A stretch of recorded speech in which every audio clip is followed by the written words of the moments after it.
जय श्री राम। आज हम श्री वाल्मीकि जी की रामायण का 6वां सर्ग शुरू कर रहे हैं, बालकांड का। चलो ज्यादा वार्ता ना करके शुभारंभ करते हैं। श्री राम।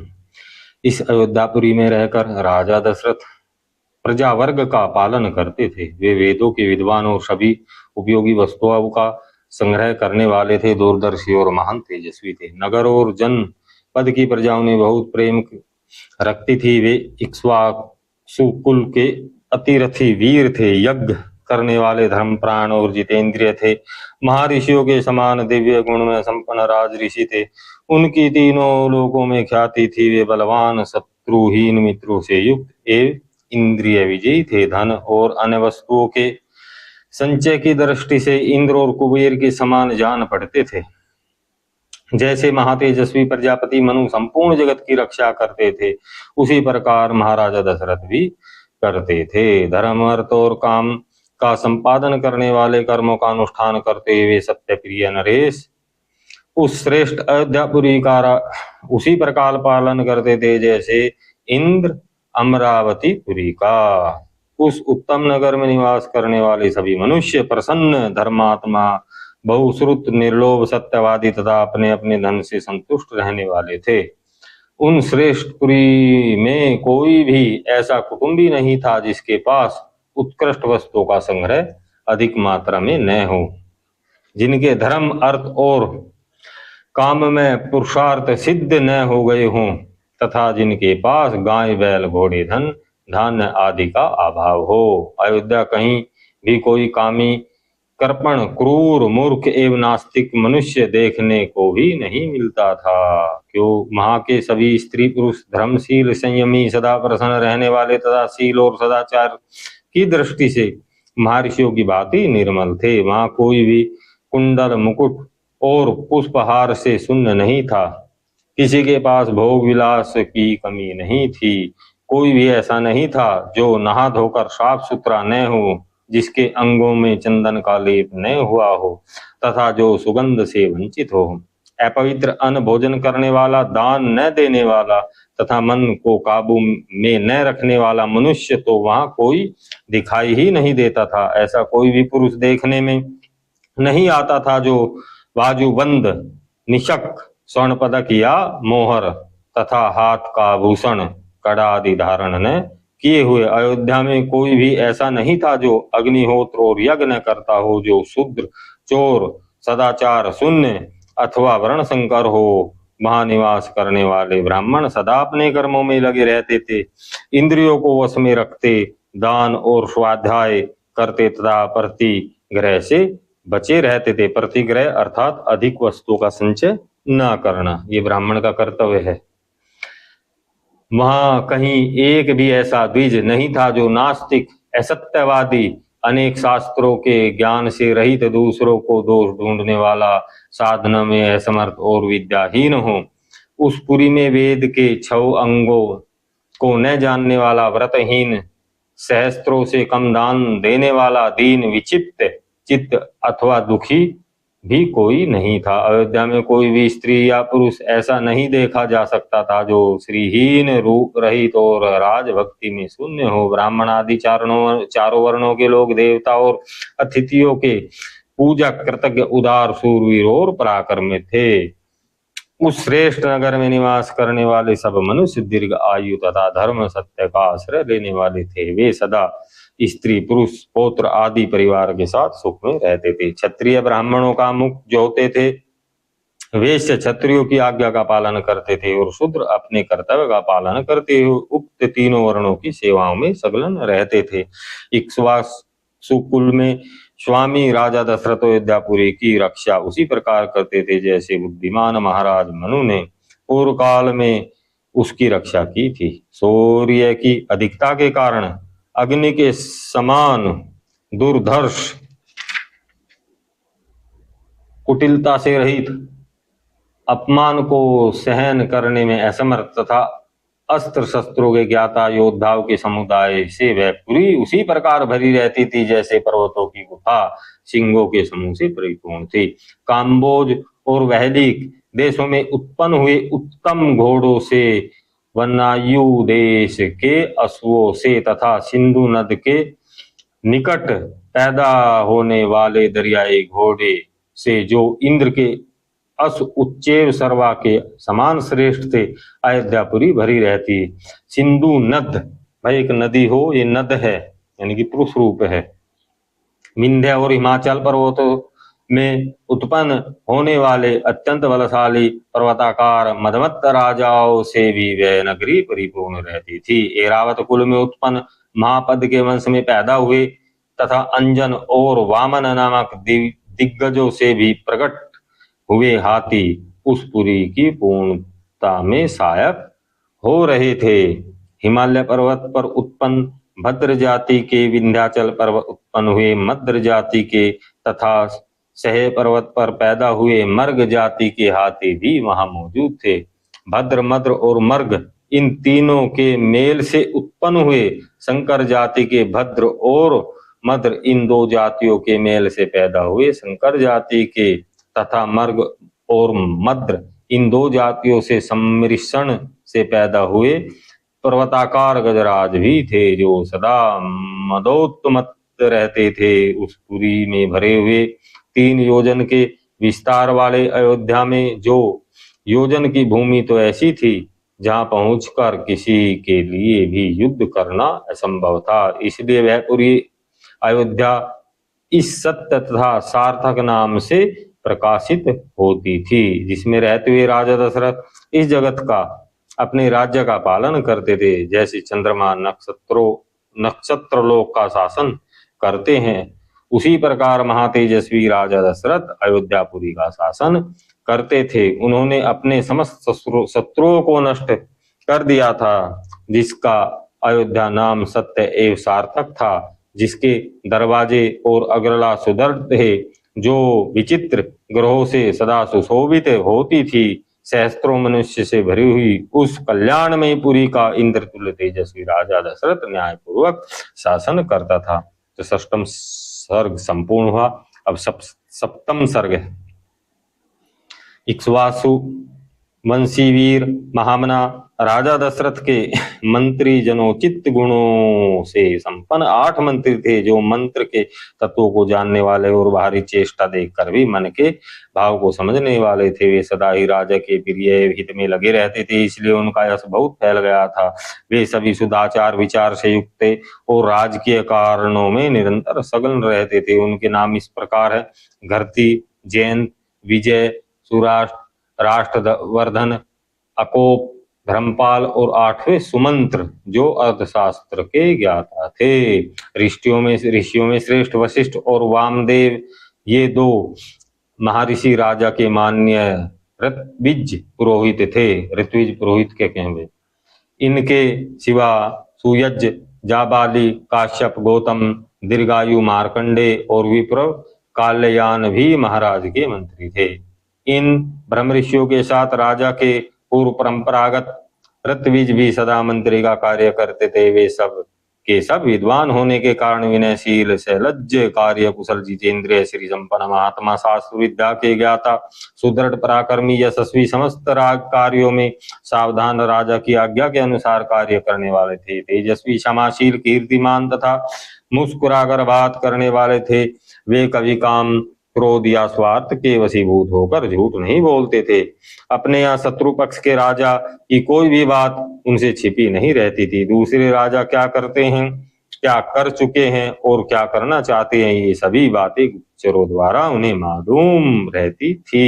ये सभी व्यवहार कुशल थे। उनके सौहार्द की अनेक अवसरों पर परीक्षा ली जा चुकी थी। वे मौका पड़ने पर अपने पुत्र को भी उचित दंड देने में भी नहीं चकते थे। कोष के संचय तथा चतुरंगणी सेना के संग्रह में सदा लगे रहते थे। शत्रु ने भी यदि अपराध न किया हो तो वो उसकी हिंसा नहीं करते थे। उन सब में सदा शौर्य उत्साह भरा रहता था। वे राजनीति के अनुसार कार्य करते तथा अपने राज्य के भीतर रहने वाले सत्पुरुषों की सदा रक्षा करते थे। ब्राह्मणों और क्षत्रियों को कष्ट न पहुंचाकर न्यायोचित धन से राजा का खजाना भरते थे। वे अपराधी पुरुष के बलाबल को देखकर उसके प्रति तीक्ष्ण अथवा मृत्युदंड का प्रयोग करते थे। उन सबके भाव शुद्ध और विचार एक थे। उनकी जानकारी में अयोध्यापुरी अथवा कौशल राज्य के भीतर कहीं एक भी मनुष्य ऐसा नहीं था जो मिथ्यावादी, दुष्ट और पर स्त्री लंपट हो। संपूर्ण राष्ट्र और नगर में पूर्ण शांति छाई रहती थी। उन मंत्रियों के वस्त्र और वे स्वच्छ और सुंदर होते थे। वे उत्तम व्रत का पालन करने वाले तथा राजा के हितैषी थे। नीति रूपी नेत्रों से देखते हुए सदा सजग रहते थे। अपने गुणों के कारण वे सभी मंत्री गुरुतुल्य समादरणीय राजा के अनुग्रह पात्र थे। अपने पराक्रमों के कारण उनकी सर्वज्ञ ख्याति थी। विदेशों में भी सब लोग उन्हें जानते थे। वे सभी बातों में बुद्धि द्वारा भली भांति विचार करके किसी निश्चय पर पहुंचते थे। समस्त देशों में कालों में वे गुणवान ही सिद्ध होते थे, गुणहीन नहीं। संधि और विग्रह के उपयोग और अवसर का उन्हें अच्छी तरह ज्ञान था। वे स्वभाव से ही संपत्तिशाली, देवी संपत्ति से युक्त थे, अर्थात ज्ञान से संपन्न थे। उनमें राजकीय मंत्रणों को गुप्त रखने की पूर्ण शक्ति थी, अर्थात किसी के सामने जो है राज की वार्ता नहीं करते थे। वे सूक्ष्म विषय का विचार करने में कुशल थे। नीति शास्त्र में उनकी विशेष जानकारी थी तथा वे सदा ही प्रिय लगने वाली बात बोलते थे। ऐसे गुणवान मंत्रियों के साथ रहकर निष्पाप राजा दशरथ उस भूमंडल का शासन करते थे। वे गुप्तचरों के द्वारा अपने और शत्रु राज्य के वृतांत पर दृष्टि रखते थे। प्रजा का धर्म पूर्वक पालन करते थे तथा प्रजा पालन करते हुए अधर्म से दूर ही रहते थे। उनकी तीनों लोकों में प्रसिद्धि थी। वे उदार और सत्य प्रतिज्ञ थे। पुरुष सिंह राजा दशरथ अयोध्या में ही रहकर इस पृथ्वी का पालन करते थे। उन्हें कभी अपने से बड़ा अथवा अपने समान भी कोई शत्रु नहीं मिला। उनके मित्रों की संख्या बहुत थी। सभी सामंत उनके चारों ओर मस्तक झुकाए थे। उनके प्रताप से राज्य के सारे कंटक, शत्रु और चोर आदि नष्ट हो गए थे। कंटक कांटा भी हो गए, कंटक का अर्थ। जैसे देवराज इंद्र स्वर्ग में रहकर तीनों लोकों का पालन करते थे, उसी प्रकार राजा दशरथ अयोध्या में रहकर संपूर्ण जगत का शासन करते थे। उनके मंत्री मंत्रागण को गुप्त रखने तथा राज्य के हित साधन में सगल रहते थे। वे राजा के प्रति अनुरक्त कार्य कुशल और शक्तिशाली थे। जैसे सूर्य अपनी तेजोमयी किरणों के साथ उदित होकर प्रकाशित होते हैं, उसी प्रकार राजा दशरथ उन तेजस्वी मंत्रियों से घिरे रहकर बड़ी शोभा पाते थे। सप्तम सर्ग संपूर्ण हुआ। अष्टम सर्ग। संपूर्ण धर्मों को जानने वाले महात्मा राजा दशरथ ऐसे प्रभावशाली होते हुए पुत्र के लिए सदा चिंतित रहते थे। उनके वंश को चलाने वाला कोई पुत्र नहीं था। उसके लिए चिंता करते करते एक दिन उस महामनस्वी नरेश के मन में विचार हुआ कि मैं पुत्र प्राप्ति के लिए अश्वमेध यज्ञ का अनुष्ठान क्यों न करूं। अपने समस्त शुद्ध बुद्धि वाले मंत्रियों के साथ परामर्श पूर्वक यज्ञ करने का ही निश्चित विचार करके उन महातेजस्वी विद्वान एवं धर्मज्ञ राजा ने सुमंत्र से कहा, मंत्रीवर, तुम मेरे समस्त गुरुजनों एवं पुरोहितों को यहाँ शीघ्र बुला ले आओ। तब शीघ्रता पूर्वक पराक्रम कर प्रकट करने वाले सुमंत्र तुरंत जाकर उन समस्त वेद विद्या के पारंगत मुनियों को वहां बुला लाए। सूयग, वामदेव, जाबाली, काश्यप, कुलपुरोहित वशिष्ठ तथा और भी जो श्रेष्ठ ब्राह्मण थे, उन सब की पूजा करके धर्मात्मा राजा दशरथ ने धर्म और अर्थ से युक्त यह मधुर वचन कहा। महर्षियों में सदा पुत्र के लिए विलाप करता रहता हूँ। उसके बिना इस राज्य आदि में मुझे सुख नहीं मिलता। अतः मैंने निश्चित किया है कि मैं पुत्र प्राप्ति के लिए अश्वमेध द्वारा भगवान का यजन करूंगा। मेरी इच्छा है कि शास्त्रोक्त विधि से इस यज्ञ का अनुष्ठान करूं। अतः किस प्रकार मुझे मेरी मनोवांछित वस्तु प्राप्त होगी, इसका विचार आप लोग यहाँ करें। राजा के ऐसा कहने पर वशिष्ठ आदि सब ब्राह्मणों ने बहुत अच्छा कहकर उनके मुख से कहे हुए पूर्वोक्त वचन की प्रशंसा की। फिर वे सभी अत्यंत प्रसन्न होकर राजा दशरथ से बोले, महाराज, यज्ञ सामग्री का संग्रह किया जाए, भूमंडल में भ्रमण करने के लिए यज्ञ संबंधी अश्व छोड़ा जाए तथा सरजू के उत्तर तट पर यज्ञ भूमि का निर्माण किया जाए। तुम यज्ञ द्वारा स्वरता अपनी इच्छा के अनुरूप पुत्र प्राप्त कर लोगे, क्योंकि पुत्र के लिए तुम्हारे हृदय में ऐसी धार्मिक बुद्धि का उदय हुआ है। ब्राह्मणों का यह कथन सुनकर राजा बहुत संतुष्ट हुए। हर्ष से उनके नेत्र चंचल हो उठे।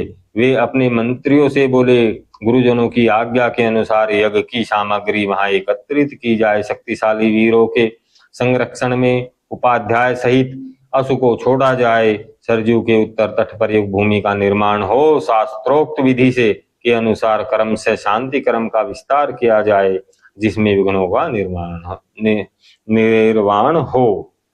यदि इस श्रेष्ठ यज्ञ में कष्टप्रद अपराध बन जाने का भय न हो तो सभी राजा इसका समाधान कर सकते हैं, परंतु ऐसा होना कठिन है, क्योंकि विद्वान ब्रह्म राक्षस यज्ञ में विघ्न डालने के लिए छिद्र ढूंढा करते हैं। विधिहीन यज्ञ का अनुष्ठान करने वाला यजमान तत्काल नष्ट हो जाता है। अतः मेरा यह यज्ञ जिस तरह विधि पूर्वक संपन्न हो सके वैसा उपाय किया जाए। तुम सब लोग ऐसे साधन प्रस्तुत करने में समर्थ हो। राजा के द्वारा सम्मानित हुए समस्त मंत्री पूर्वक उनके वचनों को सुनकर बोले, बहुत अच्छा, ऐसा ही होगा। इसी प्रकार वे सभी धर्मज्ञ ब्राह्मण भी नरश्रेष्ठ दशरथ को बधाई देते हुए उनकी आज्ञा लेकर जैसे आए थे वैसे ही फिर लौट गए। उन ब्राह्मणों को विदा करके राजा ने मंत्रियों से कहा, पुरोहितों के उपदेश के अनुसार इस यज्ञ में विधिवत पूर्ण करना चाहिए। यहाँ भाई एक शब्द है, क्योंकि विद्वान ब्रह्म राक्षस यज्ञ में विघ्न डालने के लिए छिद्र ढूंढा करते हैं, अर्थात जो ब्रह्म पद के प्राप्त हो गया हो या जो ज्ञानी हो, लेकिन जो है उसकी बुद्धि जो है ईश्वर से हट जाए और पाप के मार्ग पर चल दे तो उसे ब्रह्म राक्षस कहा गया। जैसे कि रावण वेद ज्ञान उत्तम कुल पाया, फिर भी रावण असुर कहलाया। चलिए आगे बढ़ते हैं। वहां उपस्थित हुए मंत्रियों से ऐसा कहकर परम बुद्धिमान नरसेठ दशरथ उन्हें विदा करके अपने महल में चले गए। वहां जाकर नरेश ने अपनी प्यारी पत्नियों से कहा, देवियों दीक्षा ग्रहण करो, मैं पुत्र के लिए यज्ञ करूंगा। उस मनोहर वचन से उन सुंदर कांति वाली रानियों के मुख कमल वसंत ऋतु के विकसित होने वाले पंकजों के समान खिल उठे और अत्यंत शोभा पाने लगे। पुत्र के ये जो है सप्तम सर्ग जो है संपूर्ण हुआ, अष्टम और नवम सर्ग चलेगा। श्री गणेश।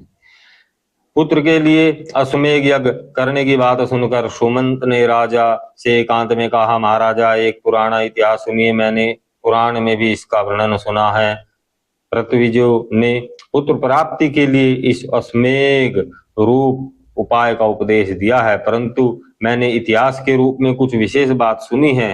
राजन पूर्व काल में भगवान सनत कुमार ने ऋषियों के निकट एक कथा सुनाई थी। वह आपकी पुत्र प्राप्ति के संबंध रखने वाली है। उन्होंने कहा था, मुनिवरों, ऋषि कश्यप के विभांडक नाम के प्रसिद्ध एक पुत्र हैं। उनके भी एक पुत्र होगा जिसकी लोक में श्रेयभृंग नाम से प्रसिद्धि होगी। वे श्रृंग ऋषि मुनि सदा वन में ही रहेंगे और वन में ही सदा लालन पालन पाकर बड़े होंगे। सदा पिता के ही साथ रहने के कारण विप्रवर श्रेयश्रृंग या श्रेयश्रृंग बोला जाएगा इसे, या ऋषश्रृंग कह देंगे, दूसरे किसी को नहीं जानेंगे। राजन लोक में ब्रह्मचर्य के दो रूप विख्यात हैं और ब्राह्मणों ने सदा उन दोनों स्वरूपों का वर्णन किया है। एक तो है दंड मेखला आदि धारण रूप मुख ब्रह्मचर्य और दूसरा है ऋतुकाल में पत्नी समागम रूप गौण ब्रह्मचर्य। उन महात्मा के द्वारा उक्त दोनों प्रकार के ब्रह्मचर्यों का पालन होगा। इस प्रकार रहते हुए मुनि का समय अग्नि तथा यशस्वी पिता की सेवा में ही व्यतीत होगा। उसी समय अंग देश में रोमपाद नामक एक बड़े प्रतापी और बलवान राजा होंगे। उनके द्वारा कर्म का उल्लंघन हो जाने के कारण उस देश में घोर अनावृष्टि हो जाएगी, अर्थात वहां बरसात नहीं होगी, जो सब लोगों को अत्यंत भयभीत कर देगी। वर्षा बंद हो जाने से राजा रोमपाद को भी बहुत दुख होगा। वे शास्त्रयाज्ञ में बड़े चढ़े ब्राह्मणों को बुलाकर कहेंगे, विप्रो, आप लोग वेद शास्त्र के अनुसार कर्म करने वाले तथा लोगों के आचार विचारों को जानने वाले हैं, अतः कृपा करके मुझे ऐसा कोई नियम बताइए जिसमें मेरे पाप का प्रायश्चित हो जाए। राजा के ऐसे कहने पर वे वेदों में पारंगत विद्वान सभी श्रेष्ठ ब्राह्मण उन्हें कुछ इस प्रकार सलाह देंगे। राजन, विभांडक के पुत्र ऋषंग वेद में पारगामी विद्वान है। भूपाल, आप सभी उपाय से उन्हें यहाँ ले आए, बुलाकर उनका भली भांति सत्कार कीजिए, फिर एकाग्र चित्त हो वैदिक विधि के अनुसार उनके साथ अपनी कन्या शांता का विवाह कर दीजिए। उनकी बात सुनकर राजा इस चिंता में पड़ जाएंगे कि किस उपाय से उन शक्तिशाली महर्षि को यहाँ लाया जाए। फिर वे मनस्वी नरेश मंत्रियों के साथ निश्चय करके अपने पुरोहित और मंत्रियों को सत्कार पूर्वक वहां भेजेंगे। राजा की बात सुनकर वे मंत्री और पुरोहित मुंह लटकाकर दुखी हो यो कहने लगेंगे कि हम महर्षि से डरते हैं, इसलिए वहां नहीं जाएंगे। वो कहकर वे राजा से बड़ी अनुनय विनय करेंगे। इसके बाद सोच विचार करके वे राजा को योग्य उपाय बताएंगे और कहेंगे कि हम उन ब्राह्मण कुमार को किसी उपाय से यहाँ ले आएंगे, ऐसा करने से कोई दोष घटित नहीं होगा। इस प्रकार वेश्याओं की सहायता से अंगराज मुनि कुमार ऋष्यरंग को अपने यहाँ बुलाएंगे। उनके आते ही इंद्रदेव उस राज्य में वर्षा करेंगे, फिर राजा उन्हें अपनी पुत्री शांता समर्पित कर देंगे। इस तरह ऋष्यशृंग आपके जामाता हुए, वे ही आपके लिए पुत्रों को सुलभ कराने वाले यज्ञ कर्म का संपादन करेंगे। यह सनत कुमार जी की कही हुई बात मैंने आपसे निवेदन की है। यह सुनकर राजा दशरथ को बड़ी प्रसन्नता हुई।